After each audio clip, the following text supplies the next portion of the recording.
یہ قرآن یعنی کتاب روشن کی آیتیں ہیں، مومنوں کے لیے ہدایت اور بشارت ہے، وہ جو نماز پڑھتے اور زکوٰۃ دیتے ہیں اور وہ آخرت کا بھی یقین رکھتے ہیں۔ جو لوگ آخرت پر ایمان نہیں رکھتے، ہم نے ان کے اعمال ان کے لیے آراستہ کر دیے ہیں تو وہ بھٹکتے پھر رہے ہیں۔ یہی لوگ ہیں جن کے لیے برا عذاب ہے اور وہ آخرت میں بھی بہت نقصان اٹھانے والے ہیں۔ اور تم کو یہ قرآن اس حکیم و علیم کی طرف سے عطا کیا جاتا ہے۔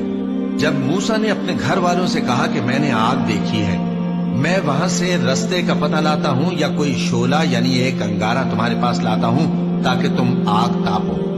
جب موسیٰ اس کے پاس آئے تو ندا آئی کہ وہ جو آگ میں تجلی دکھاتا ہے بابرکت ہے، اور وہ جو آگ کے ارد گرد ہے، اور اللہ جو تمام عالم کا پروردگار ہے پاک ہے۔ اے موسیٰ، میں اللہ ہوں، عزت والا، حکمت والا، اور اپنی لاٹھی ڈال دو۔ سو جب اسے دیکھا تو اس طرح حرکت کر رہی تھی گویا سانپ ہے، تو پیٹ پھیر کر بھاگے اور پیچھے مڑ کر نہ دیکھا۔ فرمایا، اے موسیٰ، ڈرو مت، میرے پاس پیغمبر ڈرا نہیں کرتے۔ ہاں، جس نے ظلم کیا پھر برائی کے بعد اسے نیکی سے بدل دیا تو میں بخشنے والا مہربان ہوں۔ اور اپنا ہاتھ اپنے گریبان میں ڈالو، بے عیب سفید و روشن نکلے گا۔ ان 2 معجزوں کے ساتھ جو 9 معجزوں میں داخل ہیں فرعون اور اس کی قوم کے پاس جاؤ کہ وہ بدکردار لوگ ہیں۔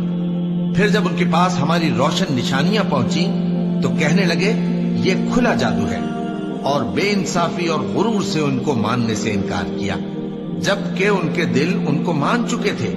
سو دیکھ لو کہ فساد کرنے والوں کا انجام کیسا ہوا۔ اور ہم نے داؤد اور سلیمان کو علم بخشا، اور انہوں نے کہا کہ اللہ کا شکر ہے جس نے ہمیں اپنے بہت سے مومن بندوں پر فضیلت دی۔ اور سلیمان داؤد کے قائم مقام ہوئے اور کہنے لگے کہ لوگوں، ہمیں اللہ کی طرف سے پرندوں کی بولی سکھائی گئی ہے اور ہر چیز عنایت فرمائی گئی ہے، بے شک یہ اس کا خاص فضل ہے۔ اور سلیمان کے لیے جنوں اور انسانوں اور پرندوں کے لشکر جمع کیے گئے اور پھر ان کی جماعتیں بنائی گئی، یہاں تک کہ جب چیونٹیوں کے میدان میں پہنچے تو ایک چیونٹی نے کہا کہ چیونٹیوں، اپنے اپنے بلوں میں داخل ہو جاؤ، ایسا نہ ہو کہ سلیمان اور اس کے لشکر تم کو کچل ڈالے اور ان کو خبر بھی نہ ہو۔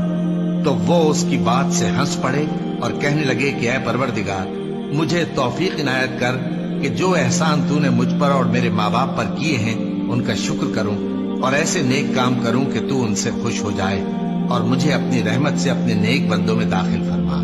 اور جب انہوں نے پرندوں کا جائزہ لیا تو کہنے لگے کیا سبب ہے مجھے ہدہد نظر نہیں آتا؟ کیا کہیں غائب ہو گیا ہے؟ میں اسے سخت سزا دوں گا یا ذبح کر ڈالوں گا یا میرے سامنے اپنی بے قصوری کی واضح دلیل پیش کرے۔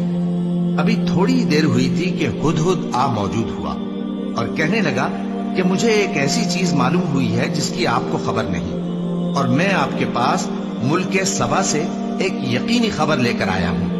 میں نے ایک عورت دیکھی کہ ان لوگوں پر حکومت کرتی ہے اور ہر چیز اسے میسر ہے، اور اس کا ایک شاندار تخت ہے۔ میں نے دیکھا کہ وہ اور اس کی قوم اللہ کو چھوڑ کر آفتاب کو سجدہ کرتی ہیں، اور شیطان نے ان کے اعمال انہیں آراستہ کر دکھائے ہیں اور ان کو رستے سے روک رکھا ہے، پس وہ رستے پر نہیں آتے اور نہیں سمجھتے ہیں کہ اللہ کو جو آسمانوں اور زمین میں چھپی چیزوں کو ظاہر کر دیتا اور تمہارے پوشیدہ اور ظاہر اعمال کو جانتا ہے، کیوں سجدہ نہ کریں؟ اللہ کے سوا کوئی عبادت کے لائق نہیں، وہی عرش عظیم کا مالک ہے۔ کیونکہ آیت سجدہ